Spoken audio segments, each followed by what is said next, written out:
Well, you're probably saying to yourself, well, here we go again. Black guy who looks like Blade with hentais in the background and Michael Jackson in the background. Yes, I'm back once again. Talk about the one and the only, and thankfully the only, maybe not the only Chris Chan, but yeah, I'm back at talking about Chris Chan.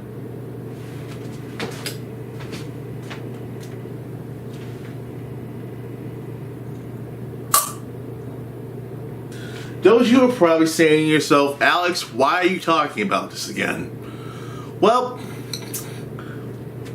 this is going to be a sort of different video.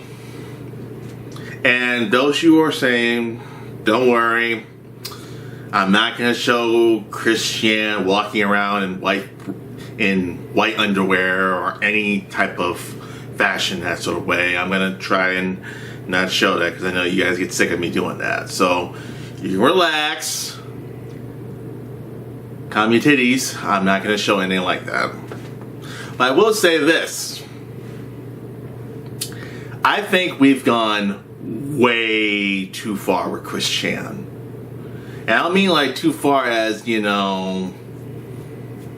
Actually, yeah, I do mean that. I think we've gone way, and I mean way, too far with Chris Chan. Now, those are probably saying, well, it's not our fault, it's his fault.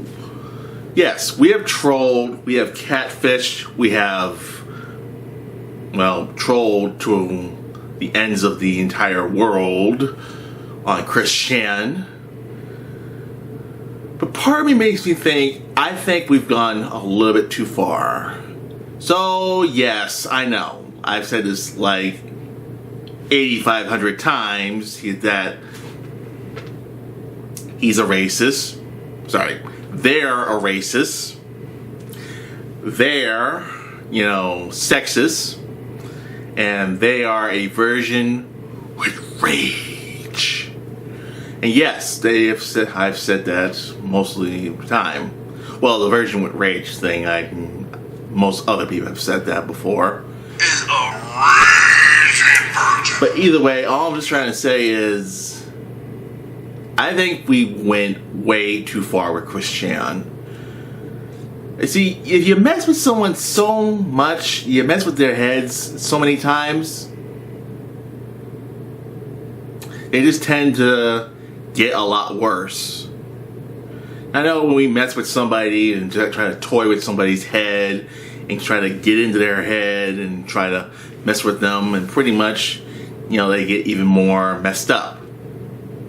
Which is true. They do get even more messed up. But now getting back on what I'm trying to say is, we've just gone way too far with Chris Chan. I mean, we've bullied him, we've cyberbullied him, we've trolled him, we've catfished them. And look where it has gotten. No, seriously, look where it has gotten. It's gotten to what Blockbuster Critic said. A lot of us actually believe that Chris will actually rape someone one day. Now, those you Sonic fans are like, oh, Blockbuster Critic, he's talking shit. He's just full of shit. That's not going to happen to Chris Chan. Look what happened, dummies. Just look what the fuck happened. Chris got arrested by the police. And yes, we have one person to think of it. But I'm going to show a small clip of this person. Yeah.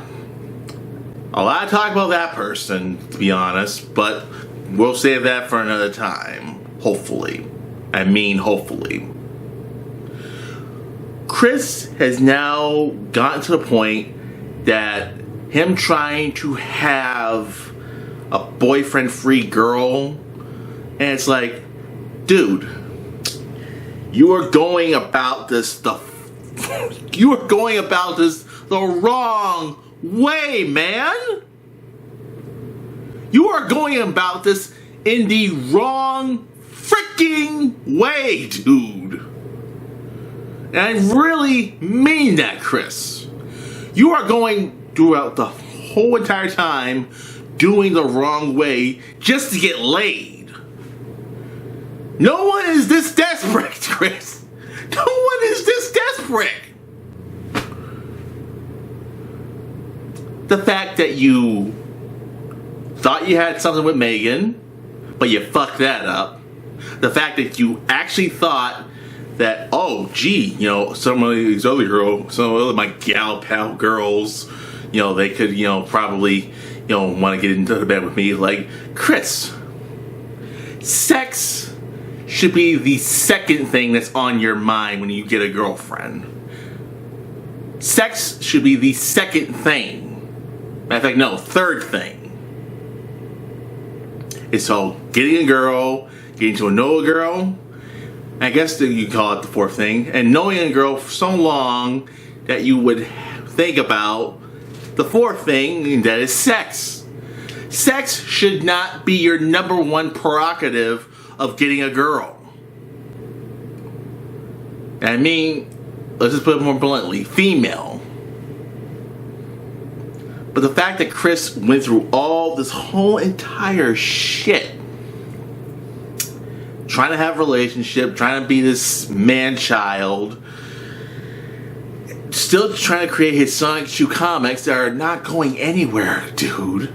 And also still to the point of the fact that you still live with your mom. Now I know he doesn't live with his mom anymore, but you think you're gonna get a girlfriend when you still live with your mom? And still, the whole Liquid Chris thing, you giving out all your information on the internet. God damn it, Chris. Don't give that type of information out. Oh my God. Y'all think I was lying. I wasn't lying about that. Don't give that type of fucking information out. Your social security, your social security number, your social security card, your freaking birth certificate, license, driver's license, ID. That's personal information! It's like showing your PIN for your phone. Like, oh, can I show you the PIN number for my phone? Like, don't show shit like that. Don't do it! And yet Chris went through the whole thing about now he thinks if he turns himself into a woman, that might get him a girlfriend.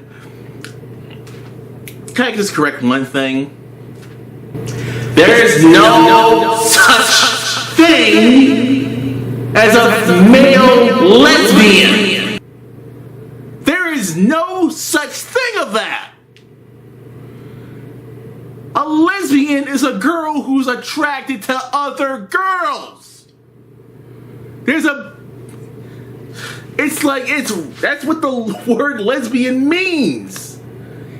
It's like a girl who's attracted to other girls, a female who's attracted to other females. You're just gonna say male lesbian, I'm like, then how does that work? How the hell does that work? And also, I'm just trying to say one other thing. Now that Chris is, gone from boy to girl, Chris to Christine, literally make themselves looking like a complete weirdo, looking like a complete whacked out weirdo who wants to think, like, you really think turning yourself into a woman is gonna get you laid? There's a thing called scissoring. You have to be careful with scissors. Shut up, Butters. What I'm just trying to say is, alright.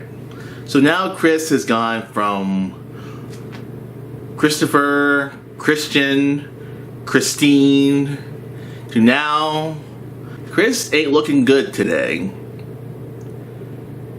Now let me just show you what Chris now looks like. And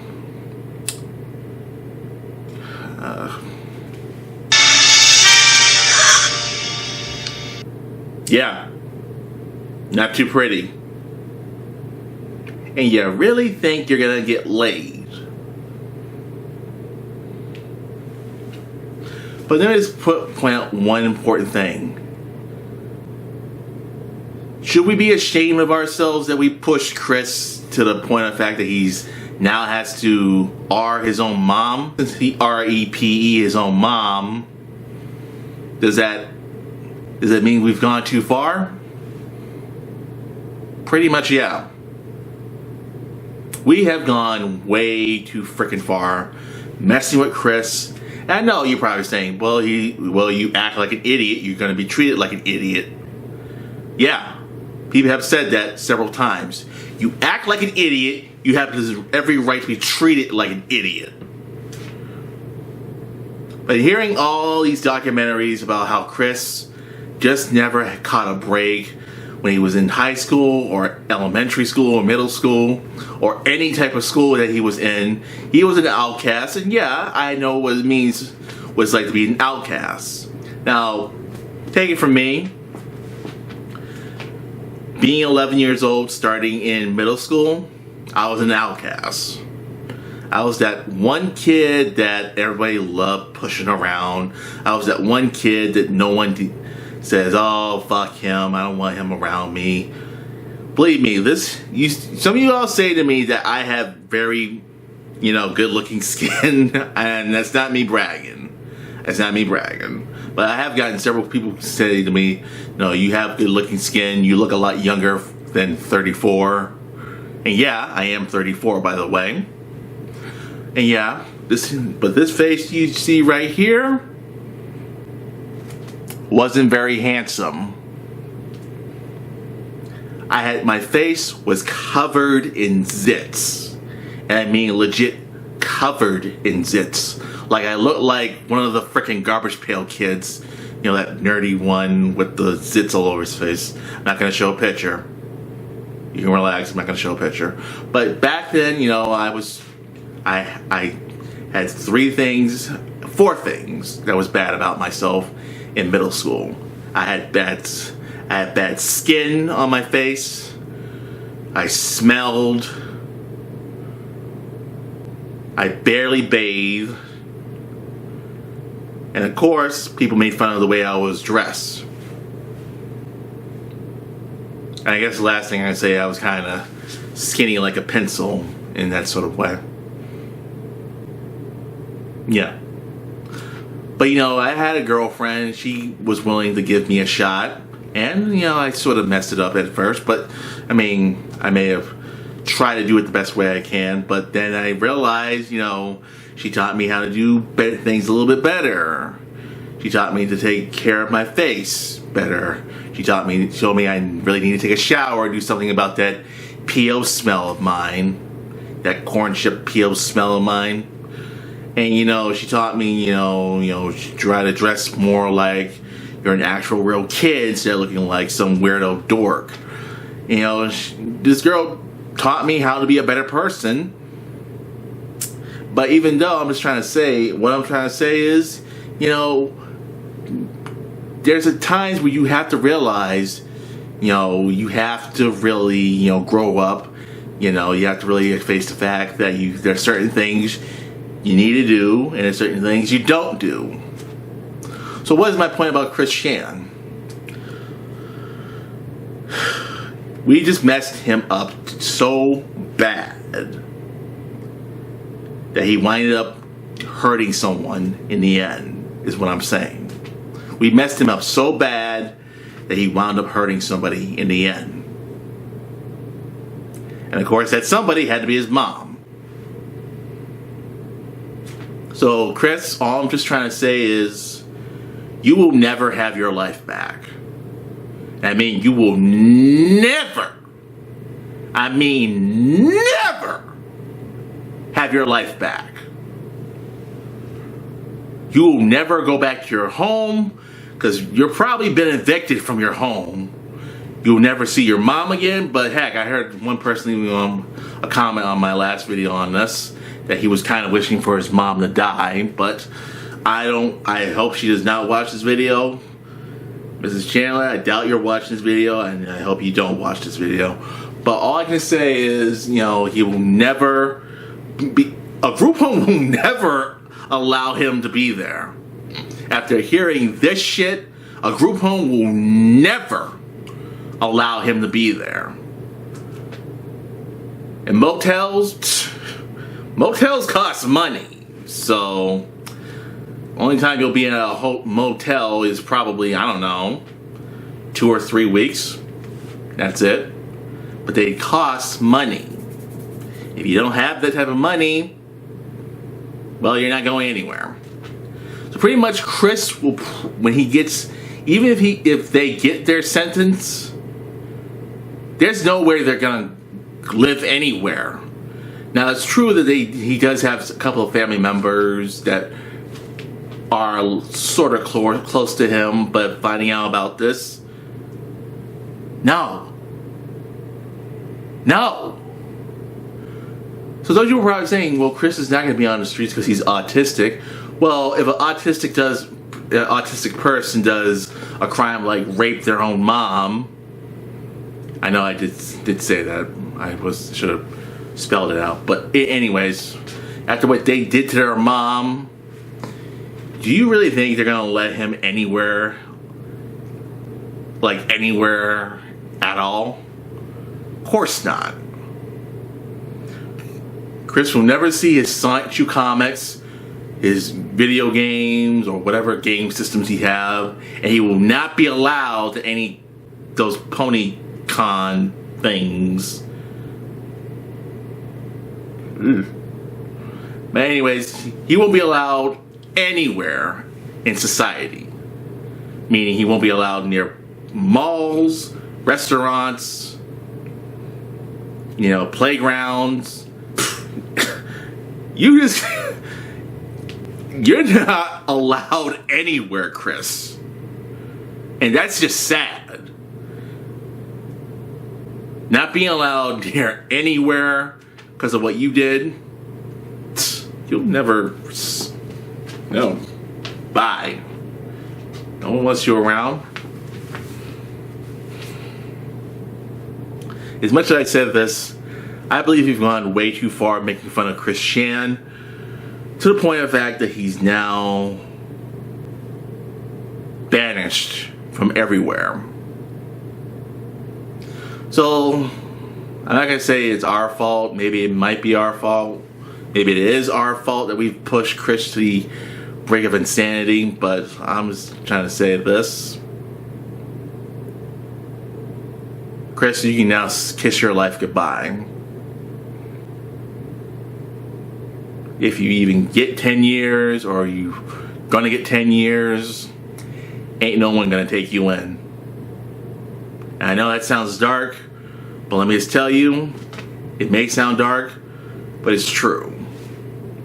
Now it's done talking about some dark shit. Be on the lookout for my next short film. Now I'm not gonna do a introduction video. You can call this part the introduction video. So my next short film that you're about to see this coming Wednesday, is called Fate of Astro Raider. So just so you know, this is not a Power Ranger clone. This is not anything like that. This is my own original idea. Maybe it's inspired by Star Wars in that sort of way. But let me just tell you, you know, this is something I think you guys really are gonna like, and something I think I put a lot of time and effort in doing that as of right now. So the release date for that is August 10th this year. So look for it next week, and as usual, Vertical Spy outro. Yo, Steve Bloom here, voice of Spike Spiegel. Remember to subscribe and get vertical.